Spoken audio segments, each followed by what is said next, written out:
Hello दोस्तों, कहानी कही अनकही में आपका स्वागत है। पुराने जमींदार का पसीना छूट गया यह सुनकर कि इनकम टैक्स विभाग का कोई अफसर आया है और उनके हिसाब किताब के रजिस्टर और बही खाते चेक करना चाहता है। अब क्या होगा मुनीम जी? जमींदार ने घबरा कर कहा। कुछ करो मुनीम जी। हुजूर, मैं तो खुद घबरा गया हूँ। मैंने इशारे से पेशकश भी की, चाह कि बला टल जाए, 1 लाख तक की बात की, लेकिन वह तो टस से मस नहीं हो रहा है। मुनीम बोला। तो हे भगवान, मेरी तो सांस उखड़ रही है। तब तक रमुआ पानी ले आया। जमींदार ने पानी पिया, पर घबराहट कम ना हुई। हिंदू है कि मुसलमान? सिख है। तो अभी लस्सी वस्सी पिलाओ, डिनर के लिए रोको, सोडा पानी का इंतजाम करो। फकीरे से बोल 3-4 मुर्गे कटवाओ और उनसे कहो हम सारा हिसाब दिखा देंगे। पर आप शहर से इतनी दूर से आए हैं, हमारे साथ डिनर करना तो मंजूर करें। मुनीम घबराया हुआ चला गया। 5 मिनट बाद ही मुनीम अफसर को लेकर जमींदार साहब के प्राइवेट कमरे में आया। जमींदार साहब ने घबराहट छुपाकर लपकते हुए उसका स्वागत किया। उसे खास चांदी वाली कुर्सी पर बैठाया।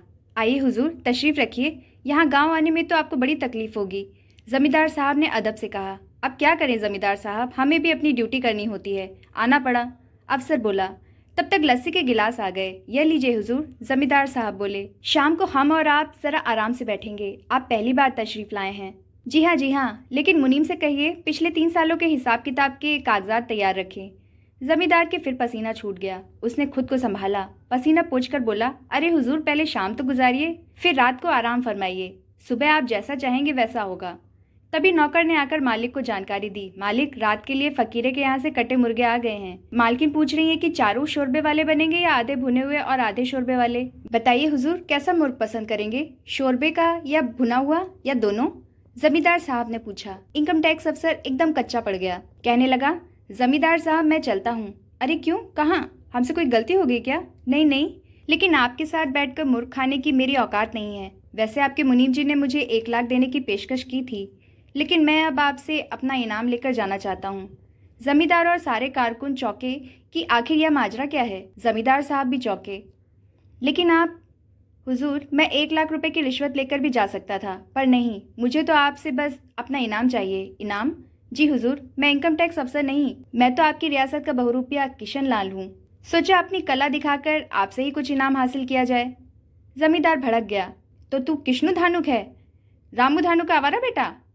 अरे हरामजादे, तेरी वजह से मुझे हार्ट अटैक भी हो सकता था। तेरा इनाम विनाम तो गया भाड़ चूल्हे में। अगर सदमे से मुझे कुछ हो जाता तो? मैं हुक्म देता हूँ, हमारी रियासत छोड़कर कहीं भी चला जा। यहाँ दिखाई दिया तो मैं तेरे हाथ पैर तुड़वा दूंगा। बहुरूपीय कलाकार किशनलाल को इनाम तो नहीं मिला। डर के मारे उसे वह कस्बा भी छोड़ना पड़ा। फिर कई बरस बाद जमींदार के उसी गांव में एक बूढ़ा साधु आया। वह एक पीपल के पेड़ के नीचे धुनी रमा के बैठ गया। वह किसी से कुछ मांगता नहीं था। उसके प्रति लोगों का आकर्षण बढ़ने लगा। वह थोड़ा प्रवचन भी देने लगा। लोगों ने उसकी कुटिया बनवाने की बात की तो उसने मना कर दिया। वह जाड़े गर्मी बरसात में वहीं पीपल के नीचे बैठा ध्यान भजन प्रवचन में खोया रहता। उसकी कीर्ति फैलने लगी। दूर दूर क्षेत्रों से लोग उसके दर्शन करने आने लगे। एक दिन जमींदारिन भी उसके दर्शन करने आई। उन्होंने श्रद्धा से दक्षिणा दी। साधु ने वह धन ग्राम पंचायत को दान में दे दिया।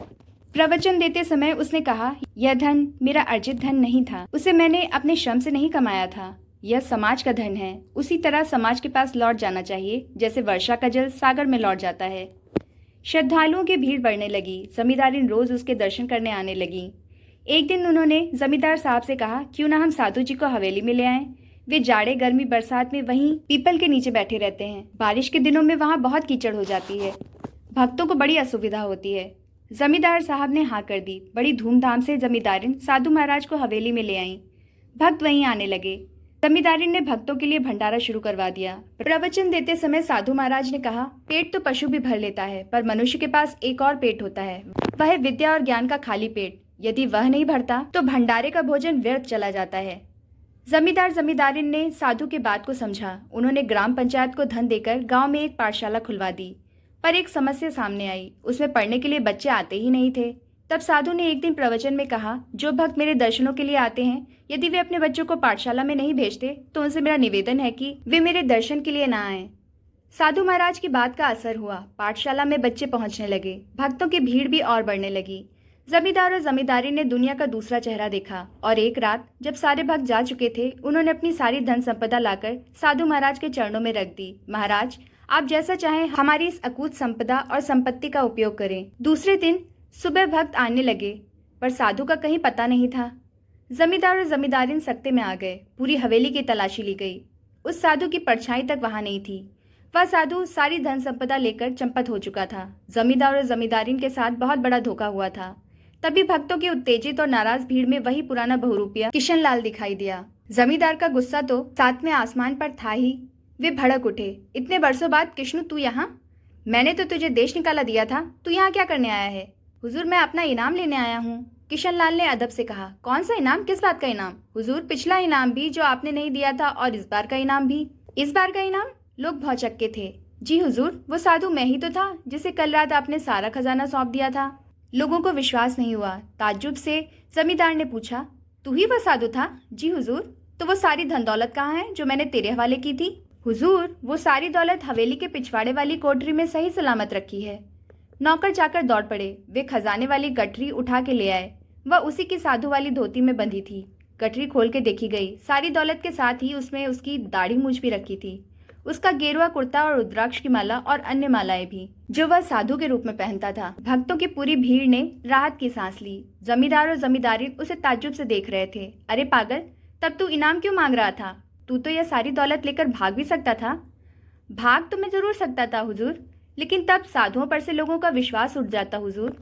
लोगों ने उसे आंखें फाड़ फाड़ कर आश्चर्य से देखा। जमींदार और जमींदारिन ने भी। सबकी आंखों में अचरज था। कितना बेवकूफ आदमी है यह। अपनी सच्चाई ना बताता और सारा खजाना लेकर भाग जाता तो जमींदार भी क्या कर लेता। किशनु बहरूपिया अपने इनाम के इंतजार में चुपचाप खड़ा था। तभी जमींदार साहब ने कहा, किशनु ये जो तेरे साधु के कपड़े मालाएं वगैरह पड़ी हैं इन्हें तो उठा ले। वो तो मैं उठा लूंगा, पर मेरा इनाम वह तो दे दीजिए। सचमुच हमें तेरी अकल पर बड़ा तरस आ रहा है किशनु। जमींदार साहब बोले, तू सचमुच मूर्ख है। हुजूर आखिर मैं कलाकार हूं ना, हम मूर्खों से ही यह दुनिया चलती है। मुझे तो सिर्फ अपना इनाम चाहिए, आपकी धन दौलत नहीं।